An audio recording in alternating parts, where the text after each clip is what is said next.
Hello, my friends, and welcome back. Thank you very much for being with me again today. About maybe 2 or 3 years ago, I remember I watched a video clip on YouTube, and it was Lavrov, the foreign minister of the Russian Federation, making this statement. The West doesn't want to let go of the idea that they are the rulers of this planet, or something like this. Oh, that they are in charge, still are in charge. So they can't accept the fact that there are emerging nations with military power and economic power that United States, and the point of that interview, I think it was, Lavrov was saying, instead of talking about the United States, instead of cooperating with the other countries, they want to fight them. And he said, it's too late. Well, I don't know. You see what's going on right now in Ukraine, and it seems like it's too late if the order was given to happen something like this. The whole monolithic West, or collective West, or Anglo-Saxon, however the Russians want to call it, they are all on it. Remember, on the territory of Ukraine, you have the Ukrainian army and volunteers and fighting with weapons provided by the rest of the collective West. So those are like a country where the front is just here. It's like you just take Ukraine. Ukraine is functional. From time to time is hit by missiles. Well, Europe is not hit by missiles. But the country overall still produces, people go to work, do this and that, and the front is here in the east. So make it bigger, like the whole European Union plus United States, which is the guys very far away. It's the same thing. These guys produce, they give them money, political support, weapons, and now they are starting ammunition. So those countries will produce ammunition for these guys to fight. So it's them against Russia. They will not let go. It's a new challenger that needs to be nailed. That's how real life works, actually. But hey, do I like it or not? There's reality. Now these guys have a problem, and the problem is that these guys are challenging by having all kind of organizations together. They already set in place a few organizations that excluded these guys. And they, on the framework of these organizations, like the Shanghai Cooperation Organization, that's one. The United States is not over there. The European countries are not over there. Now you have BRICS, Brazil, India, China, Russia, and South Africa. The United States is not over there and will not be over there, including the European countries. They got excluded because BRICS, it's based on the emerging economies. The United States is not an emerging economy. So therefore, they created this so they will suck other countries in that were frustrated, kicked in the teeth by these guys, exploited by this in the past, having grievances. And they offered these guys, the BRICS and the Shanghai Cooperation Organization, will offer them a different world, a different, like, start a new life. Let the children, how is that, the Statue of Liberty on the bottom? Let the poor, let the hurt come to me. That's the role these guys are playing. The alternative to the big club. The problem is these guys will challenge the US dollar's hegemony as a world global reserve currency. And the petrodollar is gonna do this to us, United States of America, and this system. When Russia was kicked out of SWIFT, if you remember, the banks, everybody else saw, wait a minute, that could happen to us too. When sanctions were imposed on Russia, that could easily happen to all of us. But they didn't have a place to go.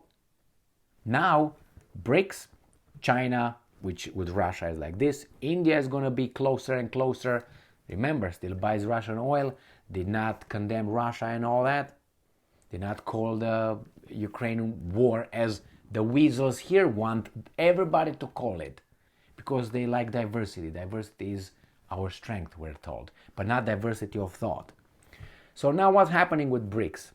The BRICS will attract not only the poor and the willy-nilly.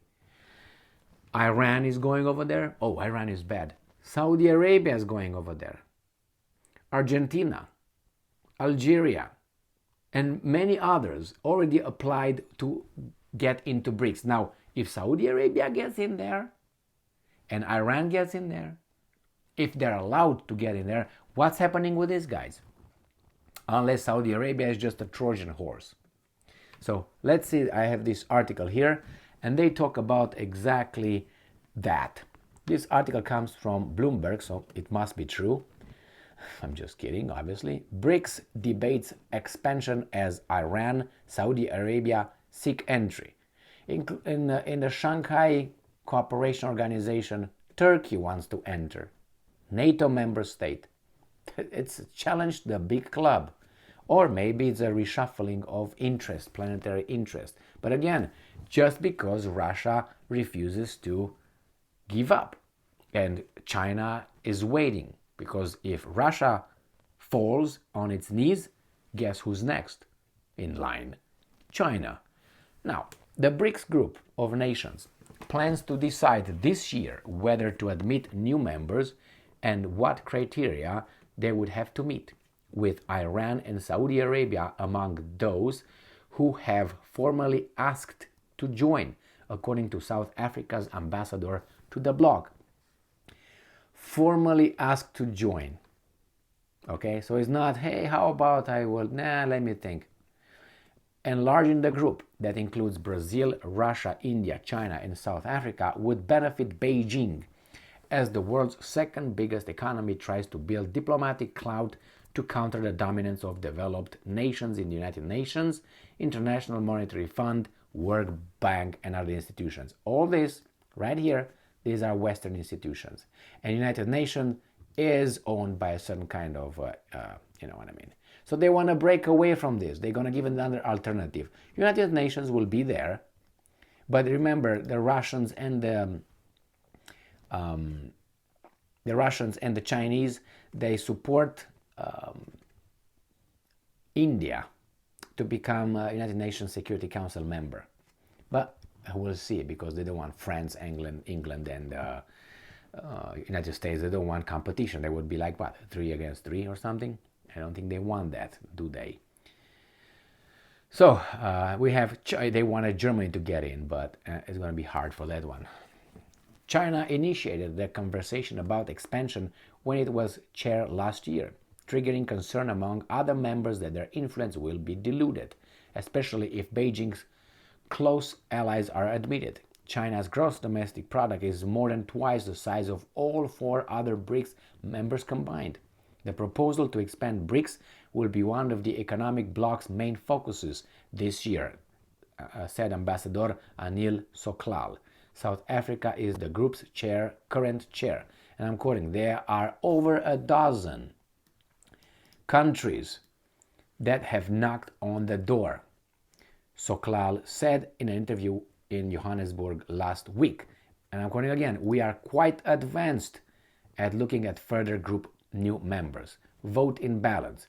Well, they talk about the inside BS, but that's not really let's see. The potential repositioning of BRICS comes as developed nations in Europe and North America seek to bolster alliance to push back against the influence of an increasingly dominant and assertive China by forming new blocs and signaling trade and security pacts, and security pacts, including Russia. Russia was a very busy bee, went to Africa 50,000 times, Lavrov, in the past 4 months, and signed all kinds of things over there, including with Egypt, who wants to also join. It's dangerous. These guys right here are not doing very well. And Australia. But they had to pick a choice. So we are living in the world between orders. And this is a quote. We don't know what the new order is going to be, end quote. Soklal said, and I'm quoting again, we believe we need to play a role in ensuring that we have a more equitable, inclusive, transparent global architecture.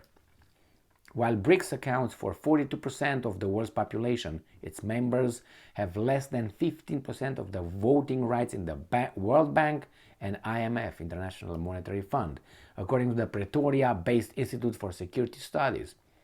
Originally known as BRIC, after an acronym coined in 2001 by the Goldman Sachs Group Incorporated chief economist Jim O'Neill, the bloc was formed in 2009. And South Africa was admitted the following year. It has since tried to forge closer trade relations between members through agreements between their development banks. So they're gonna screw these guys up, the International Monetary Fund and the World Bank, currency swap accords, and an increase in intra-BRICS trade in local currencies to reduce reliance on the dollar. Oh my God, IMF counterweight. They don't want International Monetary Fund to be the one. Its 5 members founded the new development bank, intended as a counterweight to the IMF and World Bank in 2014, and Bangladesh and the UAE, United Arab Emirates, joined the institution in 2021. Egypt and Uruguay are expected to follow suit soon, according to the NDB website. With BRICS originally envisioned as a group of expanding emerging market nations, there is concern that the admission of weaker economies could weaken the ties that the countries are trying to build with the bloc. O'Neill sees little economic logic for additional members. Of course you see it. Putin backing. Algerian media has reported the country's interest in Argentina has expressed a desire to join the club.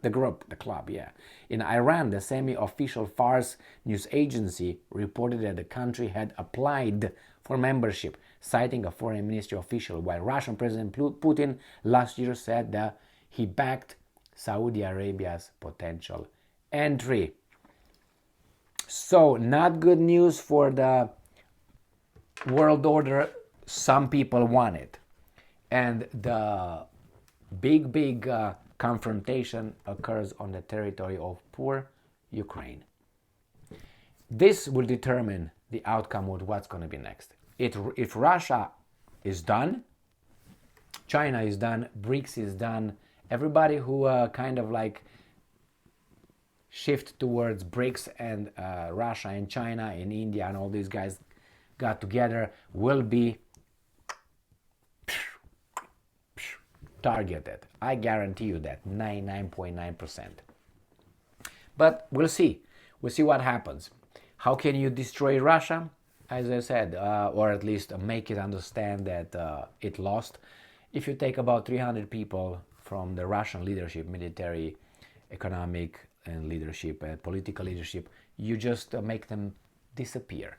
And when they disappear and you come with your echelon of weasels, then they let you do whatever you want with Russia.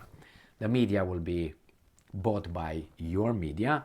The natural resources will be managed by Shell, Chevron, and Total, and all that. All right? And then the population will be doing what they do best: go work and consume and shut up. That's what they are supposed to do. We are supposed to do. And this is the great advancement and, how should I put it, progressive way of life in the West. Why am I talking like this? Because I think that it could be done better.